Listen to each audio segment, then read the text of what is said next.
నమస్తే. Welcome to Telugu రాజ్యం. ప్రస్తుతం మనతో పాటు ఉన్నారు జనసేన పార్టీ అధికార ప్రతినిధి లక్ష్మి గారున్నారు. నమస్తే మేడం. నమస్తే అండి. ముఖ్యంగా ఏపీ విషయానికొస్తే ఏపీలో రాష్ట్ర ప్రభుత్వం ఒక బృహత్కర కార్యక్రమాన్ని శ్రీకారం చుట్టింది. ఆ కార్యక్రమం ఏంటంటే ఆటో డ్రైవర్లకు సేవా పథకంలో భాగంగా ఏంటంటే దాదాపుగా 2,90,000 కుటుంబాలకి వాళ్ళ ఖాతాలో 15,000 జమ చేసిన పరిస్థితి. సో ఓవరాల్‌గా ఎట్లా చూస్తారు? ఈ పథకం గురించి మీరేం మాట్లాడతారు? చాలా చక్కని పథకానికి శ్రీకారం చుట్టారండి కూటమి ప్రభుత్వం. ఆటో అన్నలు కూడా పెద్ద ఎత్తున స్వాగతిస్తా ఉన్నారు. గతంలో ఏదైతే వైఎస్ఆర్‌సీపీ వారికి అదనపు భారంగా గ్రీన్ టాక్స్ అనేది యాడ్ చేసి వారి నడ్డి విరిచిందో, దాన్ని రూ. 20,000 పెంచినటువంటి గ్రీన్ టాక్స్‌ని 500 నుండి 1,500 రూపాయలకు తగ్గించినటువంటి కూటమి ప్రభుత్వం పట్ల ఆటో డ్రైవర్లు గానివ్వండి, అదేవిధంగా లారీ డ్రైవర్లు గానివ్వండి, చాలా పెద్ద ఎత్తున వారికి హర్షం తెలియజేస్తా ఉన్నారు. ఏదైతే ఆటో డ్రైవర్లకి 15,000 అందజేశారో, దాని మీద స్త్రీ శక్తి పథకం ద్వారా మాకు కడుపు కొట్టారు అనేటువంటి ఆలోచనతో ఉన్నటువంటి వారు 15,000 ఏదైతే వారికి ఆర్థిక భరోసా కల్పించారో, దాన్ని పెద్ద ఎత్తున స్వాగతిస్తా ఉన్నారండి. వారికి గ్రీన్ టాక్స్ భారాన్ని తగ్గిస్తూ 15,000 ఇవ్వడం అనేది చాలా సంతోషించదగిన విషయం. అదేవిధంగా ప్రతి ఒక్కరి కుటుంబాల్లో కూడా సంతోషం వెల్లివిరుస్తూ వారే చెప్తా ఉన్నారండి. చాలా చక్కని పథకానికి కూటమి ప్రభుత్వం తెరతీసింది అని చెప్పేసి చాలా సంతోషంగా ఉన్నారు ఈరోజు.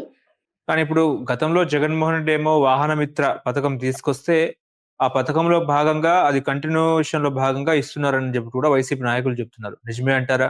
అది వారు వైసీపీ గవర్నమెంట్ ఉన్నప్పుడు వాళ్ళు ఇచ్చినటువంటి పథకాల హామీలో భాగంగా ఇచ్చారండి. మేము ఏదైతే మేనిఫెస్టోలో పొందుపరిచామో దాని ప్రాతిపదికలోనే వీరికి అందించడం జరిగింది.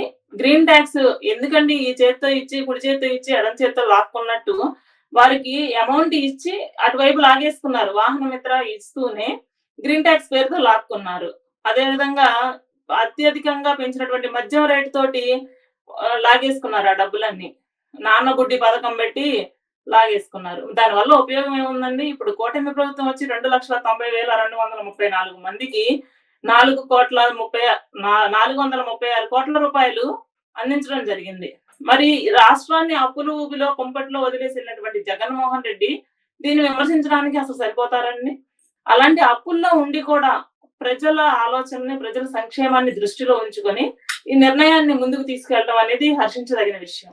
ఇప్పుడు గతంలోనేమో జనసేన పార్టీ ఇప్పుడున్న డిప్యూటీ సీఎం పవన్ కళ్యాణ్ గారేమో జగన్మోహన్ రెడ్డి అప్పులు తీసుకొచ్చి ప్రజల నడ్డి విరుస్తున్నారని చెప్పేసి కూడా పదే పదే కామెంట్ చేశారు. ఇప్పుడేమో అప్పులు తీసుకొస్తున్నారు. ఇప్పుడేం మాట్లాడతలేరంటే ఏం చెప్తారు?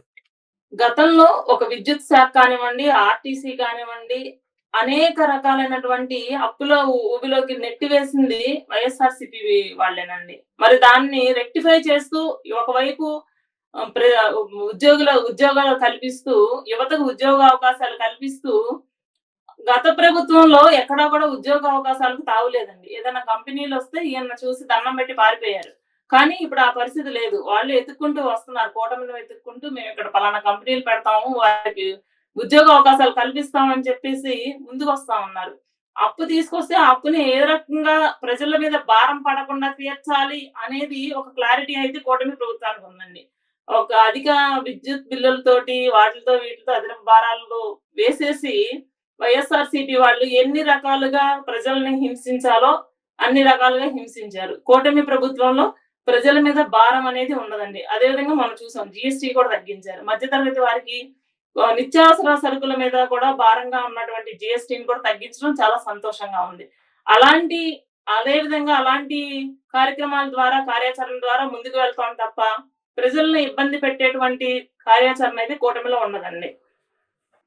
అంటే గతంలో వైసీపీని ఉద్దేశించి పవన్ కళ్యాణ్ గారేమో డబ్బులు పంచడం ఏంటి అన్నారు. షణ్ముఖ వ్యూహం అన్నారు. ఇప్పుడు చంద్రబాబు నాయుడు గారు అప్పులు తీసుకొస్తా ఉంటే అసలు ఏం మాట్లాడతలేరు. నిన్న కాక మొన్న మళ్ళీ కూడా అమరావతి అప్పు అన్నారు. 1,900 కోట్ల అప్పు తీసుకొస్తామని చెప్తున్నారు.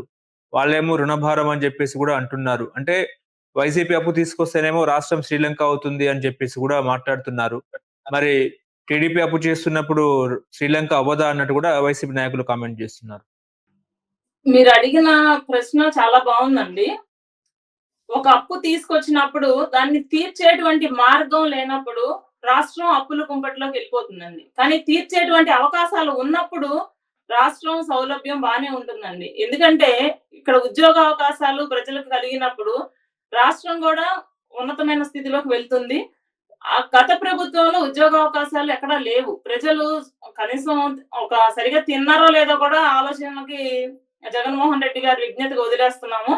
అటువంటప్పుడు అభివృద్ధి జరుగుతున్నప్పుడు క ఏదో రకంగా అప్పులనేది అది భారం అనిపించదు. ప్రజల మీద కూడా వేయాల్సిన అవసరం ఉండదు.